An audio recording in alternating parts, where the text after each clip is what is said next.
Hello and welcome to Voice of Otaha, Wellington Access Radio 106.1 FM. I am here at the Festival for the Future and I'm here with Qiana. How are you doing, Qiana? I'm doing real good. How are you? I'm doing very well, thank you. How are you finding the festival so far? It's so good. I feel like I've made so many good connections, and I feel like it's going to be like long-term connections that I can build through. So it's just such a good event. I was talking to Guy Ryan, the founder of this event, and it's just too good, I love honestly. it. Is this your first festival? This is my first festival. And how have you been finding it? Have you been exploring a lot of the stalls and... I have been, and this is my favorite stall so far, Yeah, honestly. okay. We'd love to hear it. Yeah. Well, today we are going to be discussing social cohesion. And so before we get into that, I would just want to ask a bit about who you are and what you do and what your interests are. So would you mind telling us a bit about that? Well, kia ora. My name's Qiana. I'm the head girl for Newlands College at the moment. Huge privilege. Growing up, I come from a Fiji Indian background, and I guess the stereotype there is, not really to have a brown girl as a leader type of thing, not really in that, area, I suppose, which kind of sucks. So to actually have a Fiji Indian head girl, also a Pacific head girl, I think that was really, really awesome. And growing up, especially in the past 3 years, I've done 14 clubs in school, so I've made a whole thing. Wow. But I think in terms of interests, I've always been trying to find my interests through clubs. Yeah. But I think what I've really found is I really like helping others, specifically international students. Yeah. They've always been a big part of my life. And just working with other cultures, I just always find that so interesting. And just being there for others in terms of loyalty, like companionship and all that type of stuff. So, And I absolutely love that, and good on you for breaking down all those barriers. Thank you. Especially as an Indian woman myself, I really look up to you as a person and you're amazing. Thank you. You talked about caring for international students, and I know that you were on the International Students Association. Could you Yeah. tell us a bit about that and your role there? So there's 3 roles essentially when it comes to international students that I've been in. So that's WISA, so that's Wellington International Student Association. And with that, we did a lot of events to actually get people together during a COVID time. And it was really hard, but I think what was really good that I did was push through and just made sure we actually got those events happening for people, because it was COVID time. So we didn't actually everything was mainly online. Yeah. And so when it came out of lockdowns and stuff, we were just like, oh, what do we do now? No one really knows each other type of thing. Yeah. So it was quite hard to escalate the amount of effort that we put into the international students. And they just felt so alone, homesick, financials and all that kind of stuff. So there was that. And I built that organization, helped build it through school. So I was a domestic student representative for Newlands College.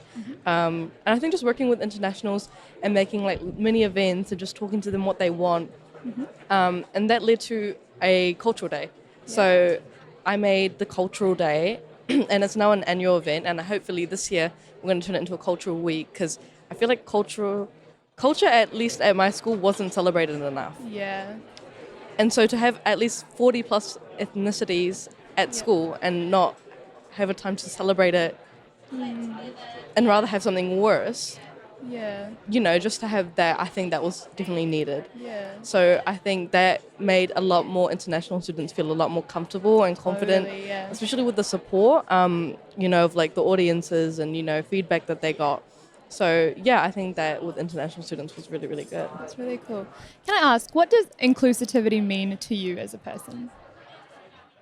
Inclusivity to me,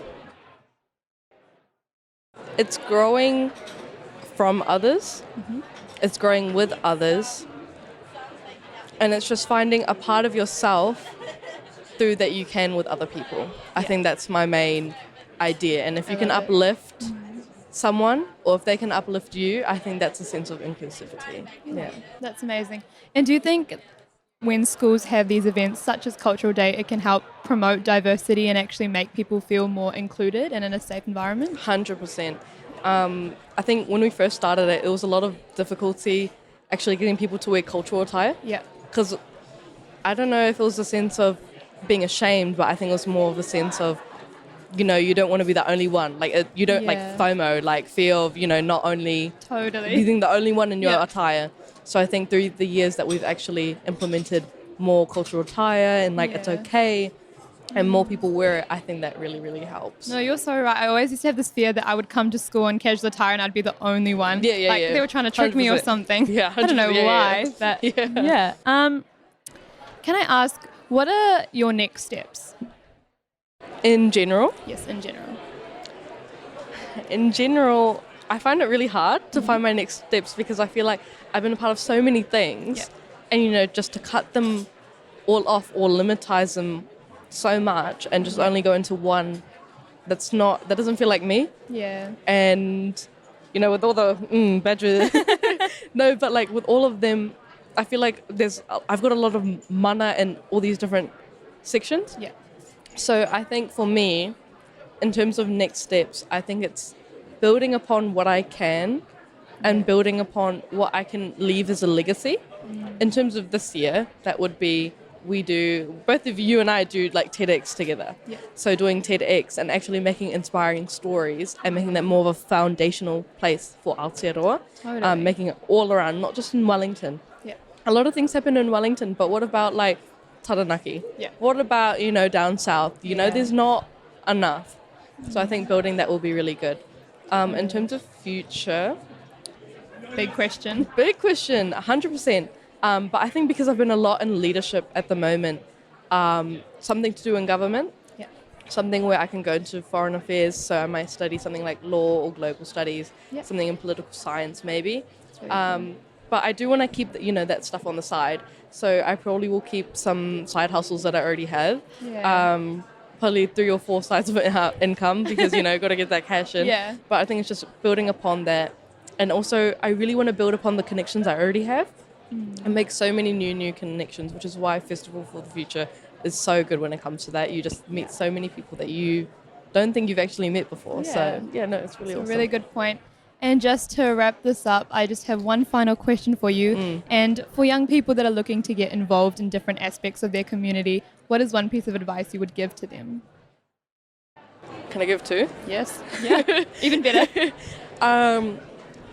First one is put your hand out there. And I know like a lot of young people hear that a lot. Like even I hear that a lot. Yeah. You know, you hear that from your family. You hear that from, you know, your teachers and, you know, do this, do that. Yeah. But when you do it in something that you're going to find passion and you're going to find a drive. Yeah. Like there's got to be a purpose to it and there's got to be a reason for it. Is it going to make you feel good? Is it going to make you, you know, be proud of it? It sounds a bit deep, but like if your kids ask you one day or if, you know, if someone random just asks you like, oh, like, why'd you do that? Yeah. If you can say, because I wanted to, they ask why. And you can say, because I wanted to help people. Yeah. You know, something like that, and you just feel good. I Definitely. think that's something that's really valuable. And I love that. Yeah, you can just take that away. And my second piece of advice, and I've been actually getting this a lot lately, it's to do with hate. Yeah. The fact that if you're succeeding, other people are going to keep tearing you down. Yeah. And I've been having that a bit too much recently, Yeah. and to the point where, you know, rumors are being spread about you, or you're hearing all this nasty stuff. Yeah. You know, or you try and make you look bad. But as long as you just focus on yourself, and it's really hard to, everyone says that, Yeah. focus on yourself, I'd really, really just take that. If you can get your support from people that you really trust and you really love, Yeah. epic advantage. And if you can't, that's okay. But if you just focus on yourself, watch how other people, they're either going to stop because they know that you just don't give a shit. But if you can just cut it out, I think that's like such a win. Such a win. Such a W. such a W. But yeah, no, that's I love really that. it. Yeah. And I think it's really important that people start building each other up and stop tearing people down. Exactly. Because you'll hear these rumors and you'll be like, I did what? Exactly. Like, I didn't know that I did this myself. Too many, yeah. And I really applaud you for coming and doing this interview. No, thank you. And thank you for sharing us all your insights. And I really had a insightful time listening to you. So Thank you. thank you. And thank you to our listeners. Cool. Thank you.